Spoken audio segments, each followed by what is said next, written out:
Assalamualaikum warahmatullahi wabarakatuh. Salam sejahtera bagi kita semua. Dalam kesempatan hari ini, kita berjumpa lagi dalam mata kuliah multimedia. Dan untuk kali ini, kita memasuki pertemuan yang ke-13. Dan kita akan membahas tentang bagaimana merancang grafik pada multimedia. Ya. Oke, langsung aja kita masuk ke materinya. Di sini yaitu merancang grafik ya. Dan untuk merancang grafik dua dimensi ya, di sini meliputi beberapa komponen ya. Yang kita bahas di sini yaitu gambar atau grafik yang dua dimensi ya.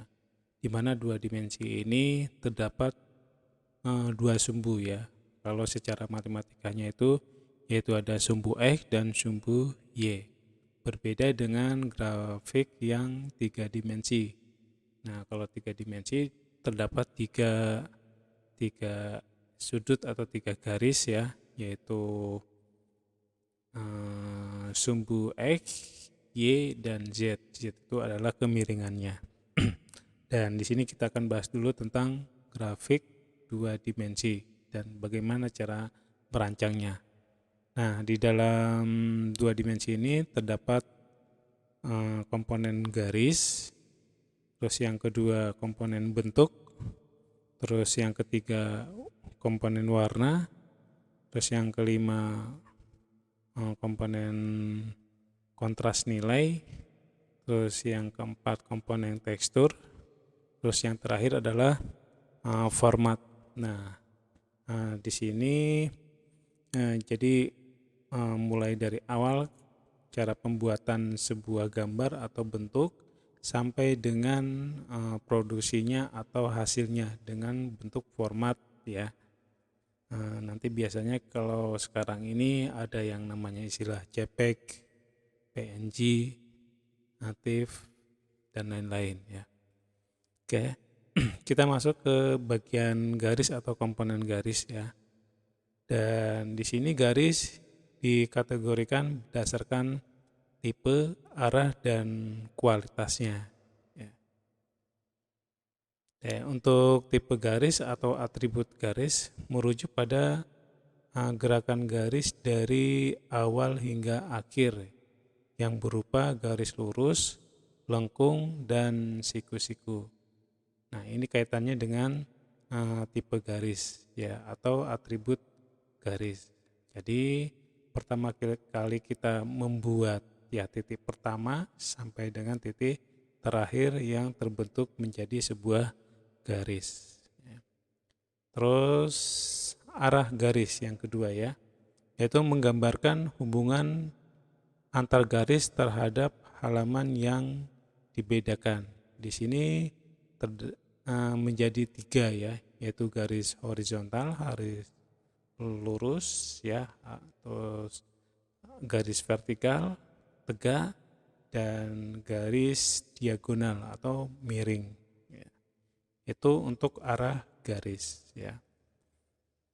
Terus yang ketiga, kualitas garis merujuk pada bagaimana garis digambarkan, apakah putus-putus, tegas, halus, patah-patah, tebal, tipis, atau kuat atau lemah ya.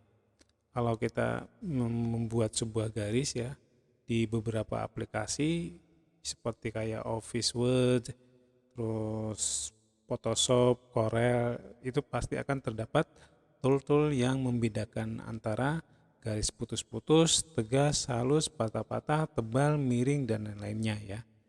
Nah, di sini kaitannya berarti dengan kualitas garisnya. Terus sekarang kita masuk ke bentuk ya. Oke, bentuk merupakan gambaran umum dari sesuatu atau formasi yang tertutup atau jalur yang tertutup ya. Nah, di sini.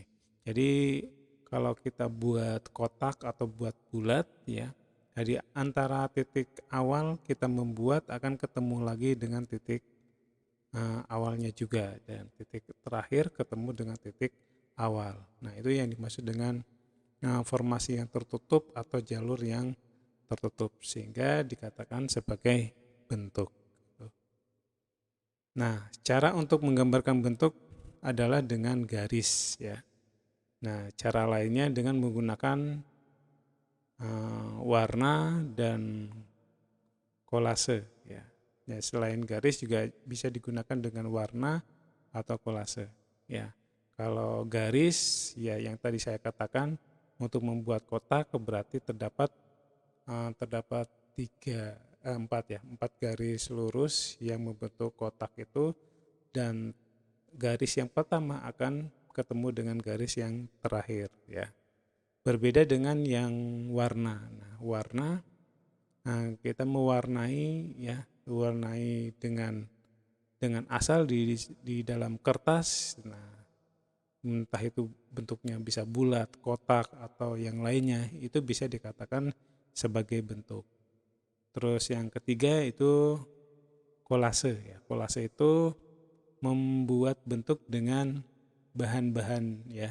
Bahan-bahan seperti kertas berwarna ya yang ditempel-tempel sehingga nanti itu membuat sebuah bentuk ya.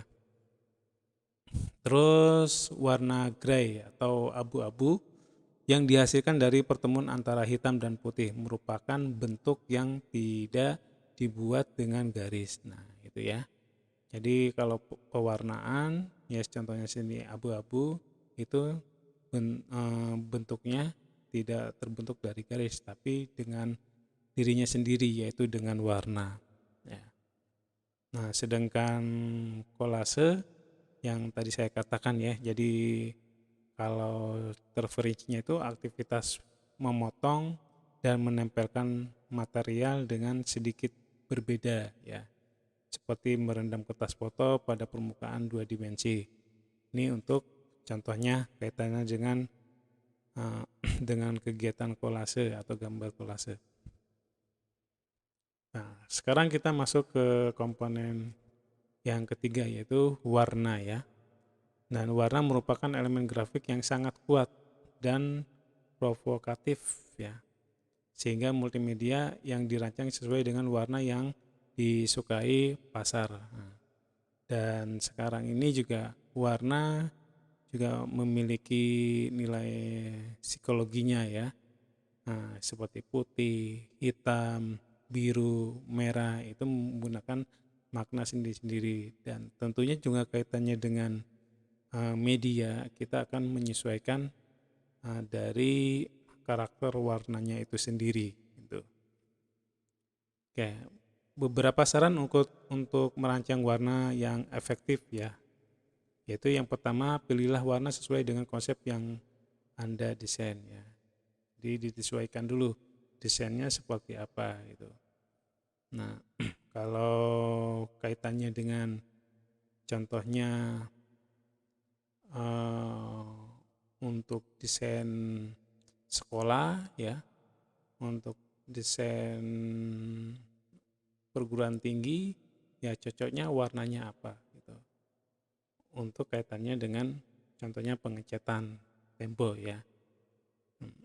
Jangan sampai nanti keliru untuk pewarnaannya ya, sehingga tidak sesuai dengan apa yang diharapkan gitu.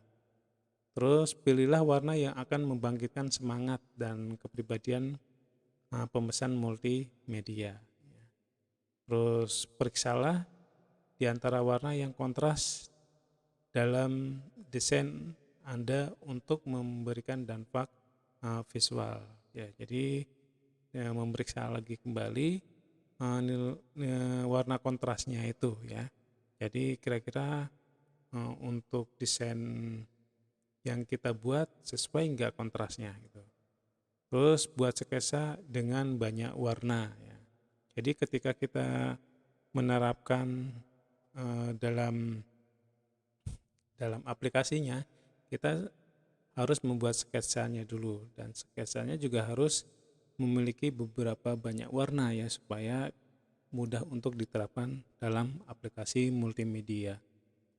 Terus desain dengan satu warna, kemudian dengan dua warna, dan pada akhirnya dengan warna penuh. Ini adalah kaitannya dengan tahap-tahap dalam mendesain warna. Terus bedakan warna desain di monitor dan pada saat pencetakan ya.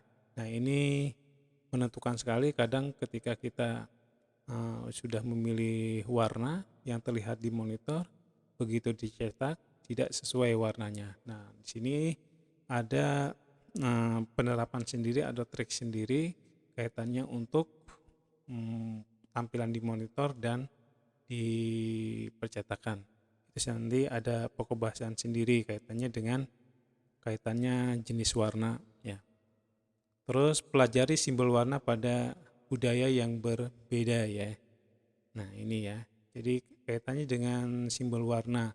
Kalau hitam, nah dia itu karakternya apa, merah karakternya apa. Nah, ini kaitannya dengan psikologi ya, atau budaya dalam kehidupan sehari-hari. Terus yang berikutnya komponen kontras nilai ya. Jadi kontras adalah penekanan pada daerah-daerah tertentu untuk memberikan traksi dan beragam variasi desain ya. Jadi di sini hampir dari setiap disiplin terkait dengan rasa keindahan selalu memberikan kontras yang memberikan desain tertentu, memiliki rasa yang berbeda. Jadi di sini kaitannya dengan kontras yang memiliki nilai ya, sehingga produk atau desain itu memiliki rasa keindahan ya, atau rasa yang berbeda atau nyaman dilihat. Terus kontras dalam desain grafis umumnya dibagi menjadi beberapa bagian. Yang pertama, kontras dalam tipografi, yaitu kaitannya dengan tulisan. Terus kedua, kontras posisi ya. Terus ketiga, kontras bentuk. Terus yang keempat, kontras warna ya. Ada jadi 4 ini, yaitu tipografi, posisi, bentuk, dan warna. Nah, kalau kontras dalam tipografi kaitannya dengan huruf ya. Nah, kita bisa memberikan kontras yang kira-kira yang cocok ya. Biasanya akan berbeda antara judul dengan isi. Ya, judul akan lebih besar tulisannya, terus warnanya juga akan berbeda dengan yang isi ya. Ini kaitannya dengan kontras dalam huruf atau tipografi. Ada lagi kontras posisi ya. Nah, posisi kaitannya tata letak dari posisi gambar yang ada di dalam tampilan ya. Nah, contohnya di sini ada beberapa poster. Nah, kontras posisi yang kira-kira yang perlu ditonjolkan apa ya, sesuai dengan isi atau kontennya. Terus ada lagi kontras bentuk ya. Di sini ada 3 macam ya. Contohnya di sini ada bentuk persegi dibandingkan dengan bentuk bulat akan terasa kontras gitu ya. Nah, ini untuk tekniknya. Ada lagi warna yang tipis dibandingkan dengan warna yang kuat akan terasa kontras ya. Jadi kalau putih ketemu hitam ya. Terus kalau merah ketemu putih ya. Jadi ketemu yang gelap dengan yang terang. Terus kaitannya dengan tekstur ya, yang lembut didampingkan dengan tekstur yang kasar ya. Jadi akan terasa lebih kontras ya. Berbeda ketika kita di sini salah satunya bulat ketemu bulat ya, itu akan tidak terasa kontras ya. Oke, sekarang kontras warna ya, kontras warna. Dan di sini ada teorinya kaitannya dengan pasangan ya, pasangan warna. Ya, contohnya di sini ketika kita ingin membuat MMT ya, atau poster ya, warna backgroundnya ya, contohnya warna backgroundnya adalah kuning ya, maka tulisan yang cocok adalah menggunakan warna purple ya gitu. Jangan sampai nanti backgroundnya warnanya kuning, terus tulisannya warnanya oranye. Nah, itu kurang cocok ya. Jadi seharusnya kita ketemu terang dan gelap, atau gelap ketemu terang. Tuh. Kayak itu kaitannya dengan kontras warna, dan tentunya di sini juga banyak untuk penerapan teori dari pewarnaan ya. Ini salah satu contohnya. Terus tekstur ya. Tekstur tadi sudah disinggung di kaitannya dengan ada yang permukaan kasar dan lembut ya. Nah, di sini adalah sifat sesuatu permukaan yang bisa dirasakan langsung oleh sentuhan mata, sentuhan maupun dilihat oleh mata ya. Oke, dalam desain grafis atau multimedia, tekstur itu terbatas hanya visual saja, namun bisa menciptakan ilusi fisik. Nah, ini contoh-contoh dari tekstur ya. Jadi ada yang lembut, ada yang kasar ya, ada yang halus. Nah, bisa kita lihat dengan seperti ini. Nah, ini untuk tekstur ya, dibedakan menjadi dua ya. Ada tekstur nyata, terus yang kedua ada tekstur semu ya. Kalau yang nyata ini real tekstur ya. Jadi tekstur yang bisa dirasakan langsung oleh sentuhan atau mata. Tekstur ini tidak dapat direpresentasikan di layar komputer, melainkan hanya simulasi berupa gambar saja. Contohnya permukaan kain, rumput, batu, kayu, dan semua jenis yang bisa dapat diraba. Berbeda dengan tekstur semu ya. Kalau semu itu sifatnya berbeda dengan visualnya ya, atau permukaannya. Dan tekstur ini hanya mengandalkan manipulasi. Misalnya di sini lukisan bulu hewan, gambar permukaan kayu, dan semua jenis desain yang hanya bisa dirasakan lewat penglihatan saja. Oke, ini yang terakhir yaitu format ya. Jadi ada beberapa macam format gambar ya. Untuk tahapan terakhir, ketika kita sudah membuat bentuk, mewarnai, terus mendesain, tata letak dan lainnya, ini adalah untuk format kaitannya dengan gambar. Jadi ada GIF, ada JPEG, ada BMP, dan ada PNG ya. Dan masing-masing ini mempunyai karakteristik atau ciri-ciri sendiri-sendiri. Nah, sebagai contoh di sini untuk GIF ya. GIF itu adalah Graphic Interchange Format ya. Jadi merupakan format grafis yang paling sering digunakan untuk keperluan desain website ya, atau situs ya. Dan GIF memiliki kombinasi warna lebih sedikit dibandingkan JPEG ya. Namun mampu menyimpan grafis dengan latar belakang atau background transparan atau dalam bentuk animasi sederhana ya. Nah, kita juga pernah melihat bahwa ada sebuah gambar yang bisa bergerak secara monoton. Nah, itu adalah merupakan gambar dalam bentuk GIF ya. Nah, ini contohnya seperti ini ya.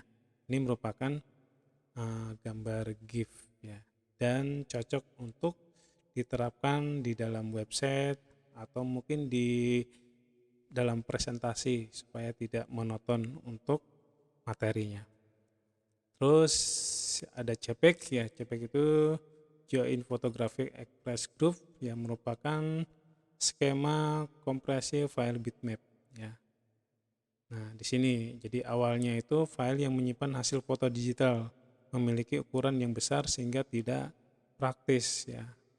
Terus dengan format baru ini hasil foto yang semula berukuran besar berhasil dikompres ya, atau dimampatkan sehingga ukurannya bisa lebih kecil ya untuk kaitannya dengan JPEG ya. Memang awalnya dia perpindahan dari hasil pemotretan dari kamera ya. Jadi emang filenya besar, dan sekarang teknologinya sudah menggunakan software seperti Photoshop, seperti Corel, itu bisa dikompres ya. Jadi sehingga ukuran fotonya atau size-nya lebih kecil. Terus yang berikutnya BMP ya. BMP itu representasi dari citra grafis yang terdiri dari susunan titik-titik yang tersimpan di dalam memori komputer ya. Yang pertama kali dikembangkan oleh Microsoft ya, dan nilai setiap titik diawali dengan 1 bit data untuk gambar hitam putih atau lebih bagi gambar berwarna ya. Nah, BMP merupakan file yang tidak terkompresi ya. Dan karena itu ukurannya bitmap biasanya lebih besar ya dibandingkan dengan bentuk yang lain atau tipe yang lain. Dan tentunya juga ya tidak tepat untuk digunakan di dalam atau digunakan untuk tampilan di website karena memenuhi bandwidth ya, sehingga menjadi lambat dalam mengakses internetnya. Terus selanjutnya PNG atau PNG ya. Jadi di sini adalah salah satu format penyimpanan citra yang menggunakan metode pemadatan yang tidak menghilangkan bagian dari citra tersebut atau gambar tersebut ya. Nah, format PNG diperkenalkan untuk menggantikan format penyimpanan citra GIF ya. Jadi menggantikan format penyimpanan citra GIF yang tadi bentuknya bisa bergerak ya. Dan secara umum PNG ini sering digunakan untuk website ya atau situs ya. Terus ini mungkin yang terakhir, yang TIFF ya. TIFF itu Temporary Interaction File Format ya. Jadi merupakan format gambar terbaik dengan pengertian bahwa semua data atau informasi seperti data RGB dan CMYK yang berkaitan dengan koreksi atau manipulasi terhadap gambar tersebut tidak hilang ya. Jadi ini lebih komplit ya. Nah, RGB itu red, green, blue itu kaitannya dengan tampilan ya. Tampilan. Terus kalau CMYK cyan, magenta, yellow, black ya.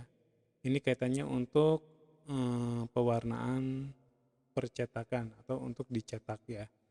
Nah, ketika kita membuat desain untuk dicetak, berarti kita harus menggunakan metode CMYK. Nah, berbeda kalau kita ingin ditampilkan di website atau di monitor aja, maka kita menggunakan metode RGB, red, green, blue ya. Kaitannya dengan yang tadi yang perbedaan antara tampilan atau warna di monitor dengan warna yang dicetak. Nah, ini kita harus menerapkan metode ini ya. Oke, terus berikutnya format ini mampu menyimpan gambar dengan kualitas hingga 32 bit ya. Terus format berkas TIFF juga dapat digunakan untuk keperluan pertukaran antara platform ya. Nah, contohnya seperti PC, Macintosh ya. Terus selain itu juga format ini mudah digunakan untuk transfer antar program. Jadi hampir semua program yang mampu membaca format berkas bitmap juga mampu membaca format TIFF ya. Ini secara otomatis karena ukurannya emang cukup besar. Oke, saya kira cukup dulu untuk kaitannya dengan beberapa komponen untuk merancang grafik ya.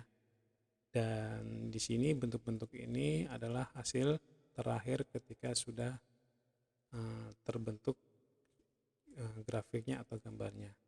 Oke, saya kira cukup dulu untuk pertemuan hari ini. Terima kasih. Wassalamualaikum warahmatullahi wabarakatuh.